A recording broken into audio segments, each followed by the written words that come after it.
అందరికీ నమస్కారం. ముందుగా ఈ వీడియోకి ఒక లైక్ కొట్టి మన ఛానల్ని సబ్స్క్రైబ్ చేసుకోండి. ఈ నెల జూలై 10వ తేదీన శుక్రవారం నాడు అత్యంత పవిత్రమైన యోగిని ఏకాదశి వచ్చింది. మనం తెలియక చేసిన పాపాలు, కర్మ దోషాలు, డబ్బు సమస్యలన్నీ తొలగిపోయి అఖండ రాజయోగం కలగాలంటే ఈ యోగిని ఏకాదశి రోజున విష్ణుమూర్తిని, లక్ష్మీదేవిని పూజించి అష్టైశ్వర్యాలను సులభంగా పొందండి. ఈ నిజ జ్యేష్ఠ మాసంలో శుక్రవారం పూట ఏకాదశి కలిసి రావడం చాలా విశేషం. కాబట్టి ప్రతి ఇల్లాలు ఈ ఏకాదశిని గుర్తుపెట్టుకొని ఇంట్లో పూజ చేసి చిన్న చిన్న నియమాలు పాటించండి. ఖచ్చితంగా మీ ఇంటికి మంచి రోజులు ప్రారంభమవుతాయి. యోగిని ఏకాదశి పూజా విధానం, పాటించాల్సిన నియమాల గురించి ఈ వీడియోలో తెలుసుకుందాం. ముందుగా ఈ వీడియోకి ఒక లైక్ కొట్టి జై శ్రీరామ్ అని కామెంట్ చేయండి. ఈ నెల జూలై 10వ తేదీన శుక్రవారం నాడు యోగిని ఏకాదశి వచ్చింది. ఏకాదశి విష్ణుమూర్తికి ప్రీతికరమైన రోజు, అలాగే శుక్రవారం లక్ష్మీదేవికి ఇష్టమైన రోజు. కాబట్టి ఈ రోజున వెంకటేశ్వర స్వామిని, లక్ష్మీదేవిని కలిపి పూజిస్తే ఇప్పటి వరకు మీరు అనుభవిస్తున్న కష్టాలన్నీ వెంటనే తీరిపోయి కోరిన కోరికలన్నీ త్వరగా నెరవేరుతాయి. ఏకాదశి తిథి ఉదయం 8 గంటల నుండి ప్రారంభమవుతుంది. కాబట్టి ఉదయం 8 నుండి 9 గంటల్లోపే ఇంట్లో దీపారాధన పూర్తి చేసుకోండి. పూజ చేసే స్త్రీలు ఉదయాన్నే తలస్నానం చేసి ఇంటిని శుభ్రం చేసుకోండి. అయితే ఏకాదశి కలిసి వచ్చిన ఈ శుక్రవారం పూట ఉప్పు నీటితో ఇంటిని శుభ్రం చేసుకొని ఇల్లంతా పసుపు నీళ్ళు చిలకరించండి. అలాగే ఇంటి గడపను నీళ్లతో కడిగి పసుపు రాసి కుంకుమ బొట్లు పెట్టండి.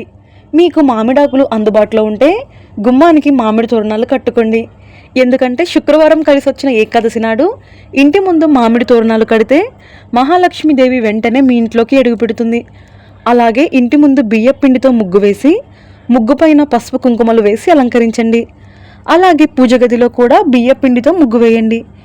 ఏకాదశి పూజ కోసం తులసి దళాలు, పసుపు రంగు చామంతి పుష్పాలు, అలాగే ఎర్రని గులాబీ పూలు, కొబ్బరికాయ, కొన్ని అక్షింతలను ముందుగానే సిద్ధం చేసుకొని పెట్టుకోండి. మీ పూజ గదిలో ఉన్న వెంకటేశ్వర స్వామి ఫోటోకి తులసి మాల వేసి చామంతి పూలతో అలంకరించండి. స్వామివారి ఫోటో పక్కనే లక్ష్మీదేవి చిత్రపటాన్ని పెట్టి లక్ష్మీదేవిని ఎర్రని గులాబీ పూలతో అలంకరించండి. పూజ ప్రారంభించే ముందు కొన్ని పసుపు అక్షింతలను సిద్ధం చేసుకోండి.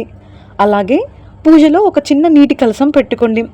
స్వామివారి ముందు 2 నెయ్యి దీపాలు వెలిగించి దీపారాధన చేయండి.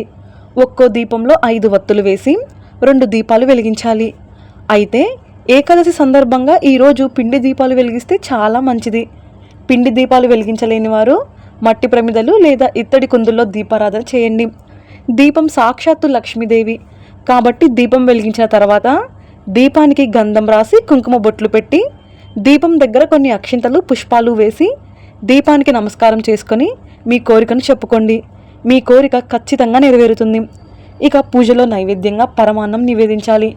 శుక్రవారం పూట ఇంట్లో పాలు పొంగిస్తే చాలా మంచిది. అందులోనూ ఈ ఏకాదశి నాడు మీ వంటింట్లో పాలు పొంగించి ఆ పాలతో పొంగలి లేదా పరమాన్నం తయారు చేసి స్వామివారికి నివేదించండి. పరమాన్నంతో పాటుగా బెల్లం పానకం కూడా నివేదించాలి. లక్ష్మీదేవికి పరమాన్నం అంటే చాలా ఇష్టం.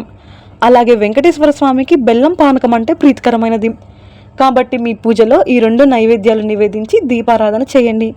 ఇలా స్వామివారిని పూజిస్తూ ఓం నమో భగవతే వాసుదేవాయ, ఓం మహాలక్ష్మీదేవియే నమః అనే మంత్రాలు జపించండి.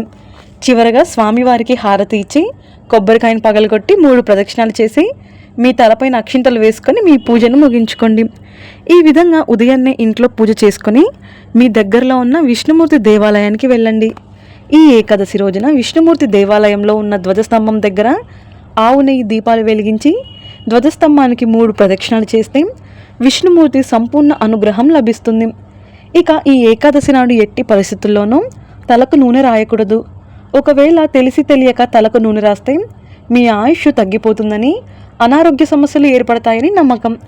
ఈ ఏకాదశి రోజున పొరపాటున కూడా ఉల్లిపాయ, వెల్లుల్లిని అస్సలు తినకూడదు. కాబట్టి వంటల్లో ఈ పదార్థాలు వేయకండి. అలాగే ఏకాదశి రోజున కాకరకాయ లేదా తోటకూర వంటి కూరగాయలను కూడా తినకూడదు. ఏకాదశి నాడు ఇవి తింటే లక్ష్మీదేవికి ఆగ్రహం కలుగుతుందని, ఆర్థిక ఇబ్బందులు, అప్పుల బాధలు పెరుగుతాయని నమ్మకం. ఇక ఈ ఏకాదశి రోజున రావి చెట్టును పూజిస్తే చాలా మంచిది. రావి చెట్టులో త్రిమూర్తులు లక్ష్మీదేవి కొలువై ఉంటారు. కాబట్టి ఈ శుక్రవారం పూట రావి చెట్టు కింద దీపం వెలిగించి ప్రదక్షిణాలు చేస్తే జాతకంలో ఉన్న దోషాలన్నీ తొలగిపోతాయి. మీ పనుల్లో ఆటంకాలు లేకుండా అదృష్టం కలిసి వస్తుంది. అలాగే ఒక రావి ఆకు పైన గంధంతో ఓం అని రాసి ఆ రావి ఆకును మీ పర్సులో పెట్టుకోండి. దీనివల్ల మీ ఖర్చులు తగ్గి ఆదాయం పెరుగుతుంది.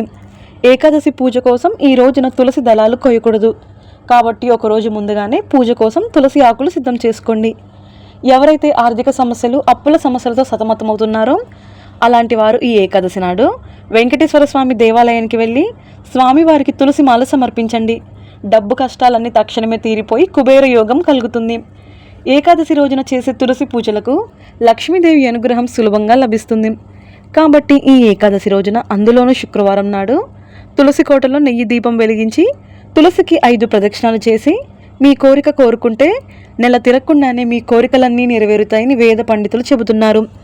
ఇక ఈ ఏకాదశి రోజున పొరపాటున కూడా జుట్టు కత్తిరించడం, గోళ్ళు కత్తిరించడం చేయకూడదు.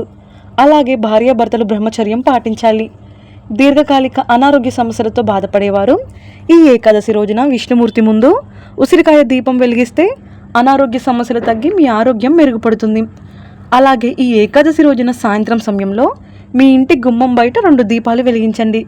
సాధారణంగా శుక్రవారం పూట ఇంటి ముందు దీపాలు వెలిగిస్తే చాలా మంచిది. కానీ శుక్రవారంతో కలిసి వచ్చిన ఈ ఏకాదశి నాడు గుమ్మం బయట దీపాలు వెలిగిస్తే ధనలక్ష్మీదేవి మీ ఇంట్లోకి వెంటనే అడుగుపెడుతుంది. ఈ ఏకాదశి రోజున ప్రతి ఒక్కరూ ఖచ్చితంగా ఉపవాసం ఉండాలి. ఈ రోజున ఇంట్లో పొరపాటున కూడా అన్నం తినకూడదని పండితులు చెబుతున్నారు. ఏకాదశి రోజున అన్నంలో పాప పురుషుడు నివసిస్తాడట. కాబట్టి ఈ రోజున అన్నం తింటే మీ పూజకు పుణ్య ఫలితం లభించదు. ఇక ఈ రోజున ఖచ్చితంగా గోవును పూజించాలి. ఏకాదశి రోజున గోమాతకు తోటకూర లేదా అరటి పండ్లను ఆహారంగా తినిపిస్తే 88,000 మంది బ్రాహ్మణులకు అన్నదానం చేసినంత మహాపుణ్య ఫలితం లభిస్తుందట. ఏకాదశి రోజున అన్నదానం లేదా వస్త్రదానం చేయడం అత్యంత పుణ్యప్రదం. మీ శక్తి మేరకు ఏకాదశి రోజున దాన ధర్మాలు చేస్తే అక్షయ ఫలితాలు లభిస్తాయి. భార్యాభర్తల మధ్య తరచూ మనస్పర్ధలు, గొడవలు ఏర్పడుతుంటే ఏకాదశి రోజున తులసి కోటలో పసుపు కుంకుమలు వేసి తులసమ్మకు గాజులు సమర్పించి నమస్కారం చేసుకోండి. మీ వైవాహిక బంధం బలపడుతుంది. ఈ శుక్రవారం సాయంత్రం పూట లక్ష్మీదేవి ఫోటో ముందు ఒక చిన్న మట్టి ప్రమిదలో ఆవు నెయ్యి పోసి అందులో 7 లవంగాలు వేసి వత్తులతో దీపారాధన చేస్తే మీ చుట్టాల ఏడుపులు, దిష్టి దోషాలు తొలగిపోయి ధనలాభం కలుగుతుంది. వ్యాపారాలు చేసేవారు ఈ ఏకాదశి రోజున ఇంట్లో పూజ చేసేటప్పుడు ఒక పసుపు రంగు వస్త్రంలో 5 పసుపు కొమ్ములను మూట కట్టి మీ పూజ గదిలో వెంకటేశ్వర స్వామి పటం ముందు పెట్టి పూజ చేసుకోండి.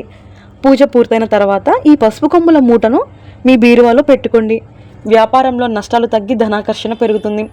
సంతానం లేని దంపతులు, అలాగే పిల్లల ఎదుగుదలను కోరుకునే తల్లిదండ్రులు ఈ ఏకాదశి రోజున ఇంట్లో పూజ చేసేటప్పుడు ఒక మర్రి ఆకుపైన దీపం ప్రమిదను పెట్టి నువ్వుల నూనెతో దీపారాధన చేస్తే సంతానం లేని వారికి సంతాన యోగం, అలాగే మీ పిల్లల భవిష్యత్తు బాగుంటుంది. వృత్తి ఉద్యోగాల్లో ఆటంకాలు ఎదురవుతుంటే ఈ రోజున విష్ణుమూర్తికి పంచామృతాలతో అభిషేకం చేస్తే మీ జీవితంలో గొప్ప స్థాయికి ఎదుగుతారు. మీ ఇంటిల్లిపాది సుఖ సంతోషాలతో ఉండాలంటే ఈ ఏకాదశి రోజున భగవత పారాయణం చేయడం లేదా వినడం వల్ల మీ ఇంట్లో సిరి సంపదలు పెరుగుతాయి. ఏకాదశి రోజున ఈ నియమాలు పాటించి లక్ష్మి కటాక్షాన్ని పొందండి. ఈ వీడియో మీకు నచ్చితే లైక్ చేసి సబ్స్క్రైబ్ చేసుకోండి. జై శ్రీరామ్.